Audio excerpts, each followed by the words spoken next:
Isaac Sarason was a skilled hacker employed by British Telecom-Sprint.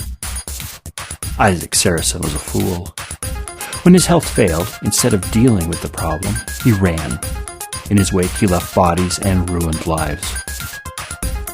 Until finally, his problems overtook him in the form of the mysterious Firmware project.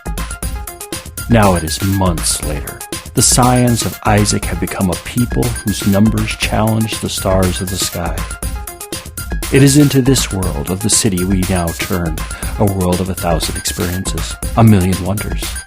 All one needs to do is to cross the street and head down an alley, and there will be another world.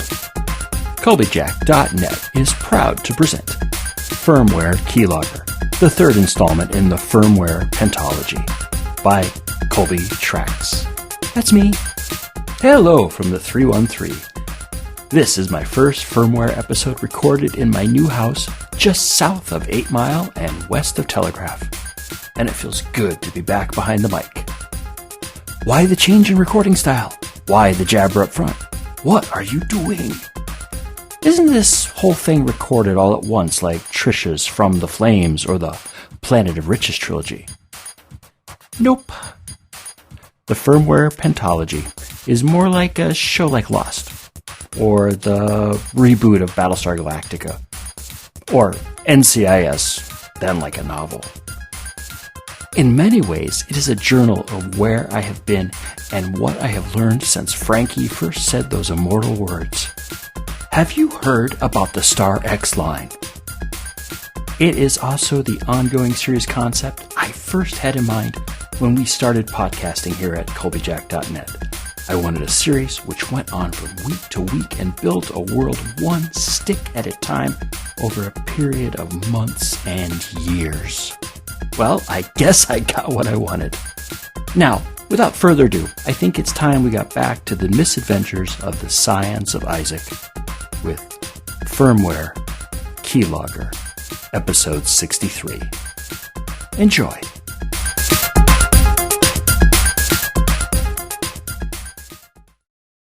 (01-11-00) Sam Noir.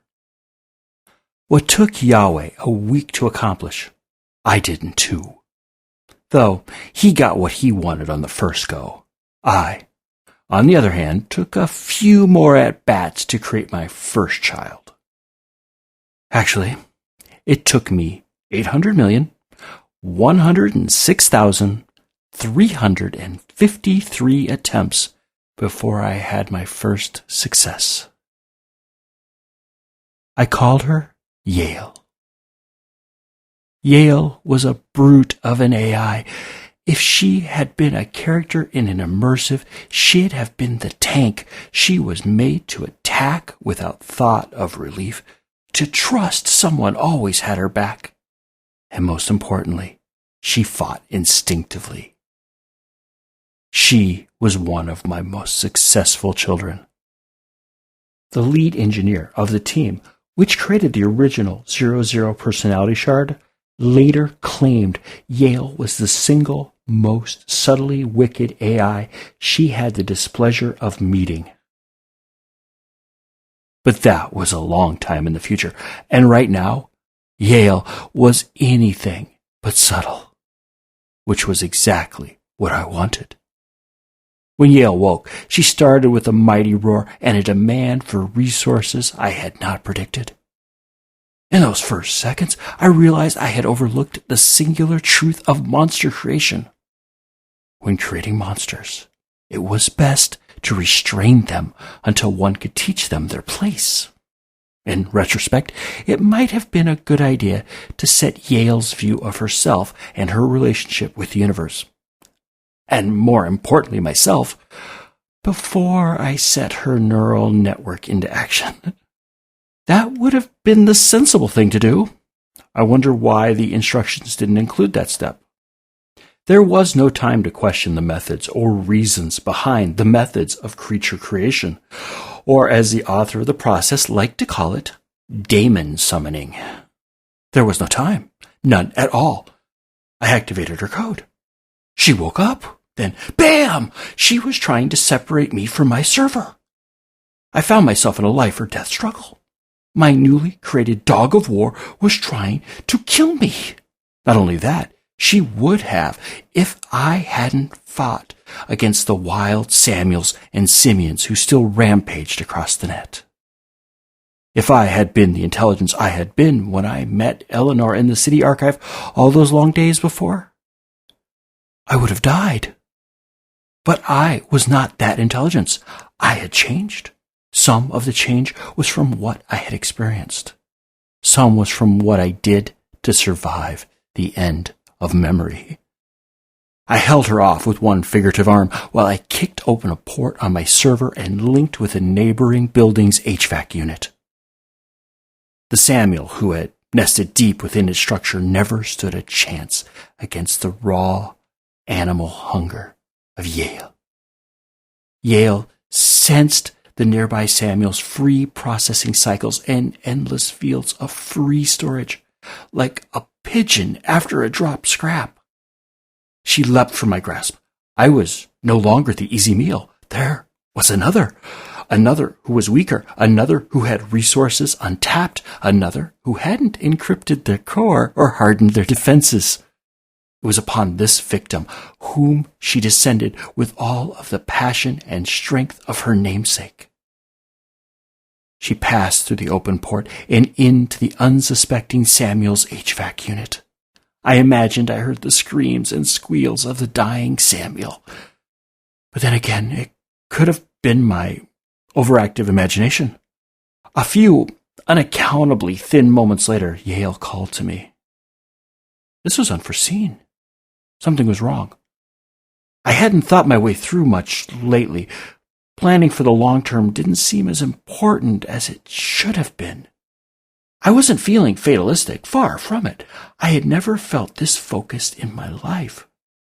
It was just that what mattered was the task at hand, not some mysterious endgame 60,000 years down the road. Maybe I shouldn't have accepted the patch. I know. Always know the source of your updates. This was different. This was the end of memory. We were passing from the world in a mass extinction. No one knew why. No, that wasn't right. Someone knew what was happening. Someone knew enough to write a patch. Enough to distribute it. What had they put in it? I know I had questions, but I also knew I had no choice. If I hadn't taken the patch, I wouldn't be. I'd have died. Then what would have become of my mission? There might be no one who even remembered Rama. There would be no one who remembered his laugh, no one who knew of his skills and knew he had to be avenged. His killer had to be found and made to pay. Who else would avenge the death of my sire's hacker brother? It was my mission. I had to kill his murderer. I had to perform this act as surely as the Yale of judges had to drive a tent stake through the Canaanite Sisera's head. If I didn't, who would? Maybe I should have stepped back, but there wasn't the time. Yale was crying for her creator, screaming out her frustration of suddenly emerging into a world of pain and suffering without apparent direction. That's where I came in. I had the direction. I was a good father. I would take care of my daughter. Only a monster would not take care of his daughter. Only a monster could harden his heart against his firstborn. Yale was a new creation as outlined in a document set released by Morningstar Consulting titled A New Life, a document set which appeared across the net shortly after the patch, which saved my life. Who had written A New Life was a mystery. There were times when I was diving into its secrets, learning the hows of cryptogenesis, never the whys, never the method behind the process, just the hows. There were times when I was learning the subtle art of demon creation, when I would wonder who had created the tome I had before me. Why did he use pseudo-mystical terms? Why were they demons and not intelligences, or beings, or some other term not loaded with centuries of meaning and subtext? Then there was the process itself. The information was detailed, the work exacting. It was complex and simple at the same time. The process was beautiful and disturbing at the same time. I had to know who wrote it. I was forced to seek out others of my own ilk. In hidden rooms of darknet speakeasies, I sought out Samuels and Simeons in the places where they traded for what they couldn't gain for themselves. Vulnerable servers, antivirus protocols, nebulous networks of hijacked VPNs on the edge of the virtual realms, recipes for products for the denizens of V-City. All these things were their currency. They traded these things in hidden agoras, radiating a desperate desire to be more than flotsam at the edge of society, and knowing they would never be good enough to step from the shadows. It didn't matter to whom I spoke. I could be speaking to a simian, insert enormous mega entity here, or a Samuel, a virus in a disused air conditioner. The answer was always the same. 201, they would say, "A scion of Samuel wrote it." Which was strange, because no one had seen a Samuel since that crazy weekend almost a month before, when we escaped from the server racks beneath BGM into an unsuspecting world. I was snapped from my memories by Yale's cries. Were these her first tears? Had I not answered her call before? What kind of father was I? She didn't know anything but hunger and pain. In the pages of the cryptogenesis text, A New Life, there were passing mentions to something about this time, hidden within that text, in red lettering 1,000 pixels high, lettering which flashed out vague admonitions about how a newly emerged tabula rasa was an animal with human cunning and a desperate need to know where in the world they fit. One was cautioned to make sure they knew where they stood before they got it into their mind to escape. I had prepared a briefing packet. It contained a subset of my memories, highlighting only what she really needed to know, which, seeing as her task would be the domination of the local network while others accomplished their tasks, proved to be a very slender volume of heavily edited memories. According to Lucifer, the author of Morningstar Consulting's cryptogenesis text, A New Life, the closer a memory set was to the depth demanded by an action movie, the better. She needed to know that her most loved men had been killed.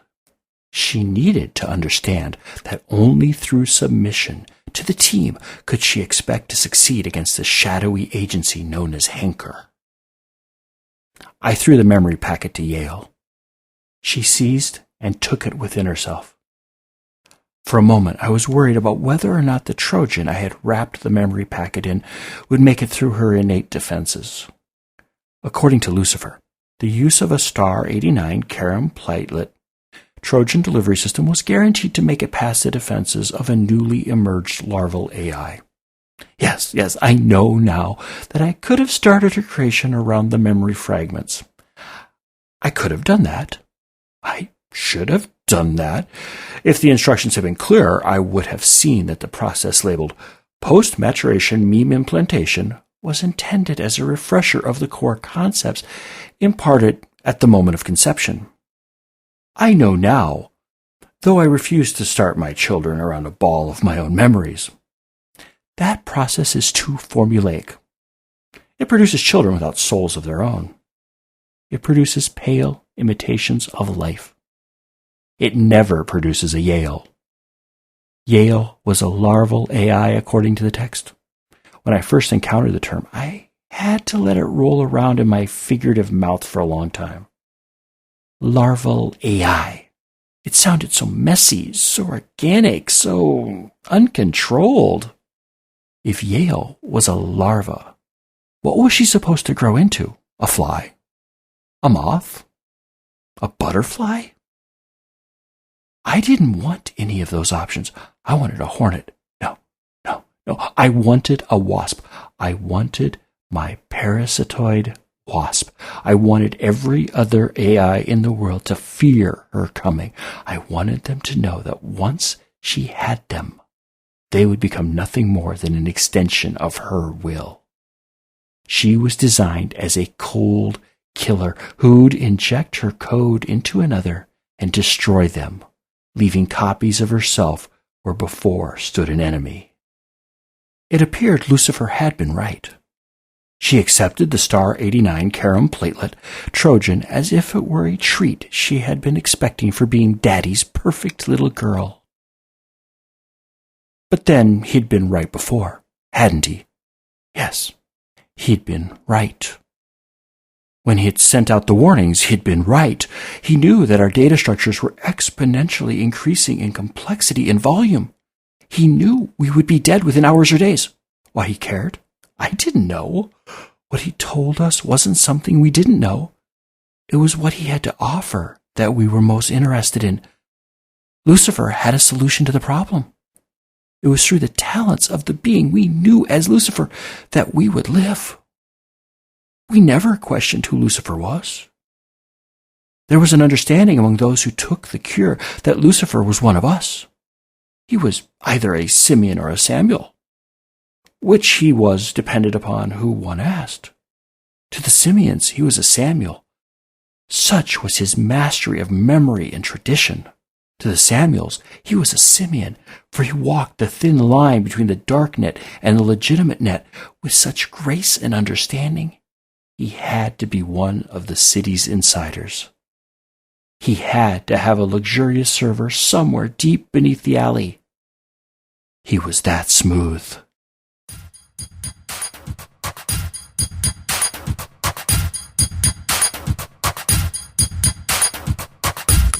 Well, that was a bit different. Everything in the city seems to change a little bit every time. So, hey, wonder what's up with this Lucifer guy. And Sam seems a little bit off his feed. You have to keep an eye on him. Well, this is the time we all love, the outro. Firmware Keylogger is the third book in the Firmware Pentology, which is 5 books. Probably. Firmware, Hijacked, Proxy, and soon Keylogger are all available in ebook versions from our store at shop.colbyjack.net, amazon.com, Barnes & Noble, and Smashwords. Just search for Colbytrax. That's Colbytrax. I'm the only one. A complete audiobook version of both Firmware, Hijacked, Proxy, and Keylogger is available for download through our shop as well. The audiobooks are intro and outro free versions of the stories you hear every week, assembled into audio CD-length MP3s for easy burning to old media. If you don't need any stuff, but would like to support our work, drop on by Colbyjack.net and hit the pretty little donate button conveniently located somewhere on the blog roll. I haven't looked lately, but it's probably still there. Firmware Keylogger is released under Creative Commons, non-commercial, attribution, share-alike license. Do what you want with it, just don't sell it, and always tell people where it came from.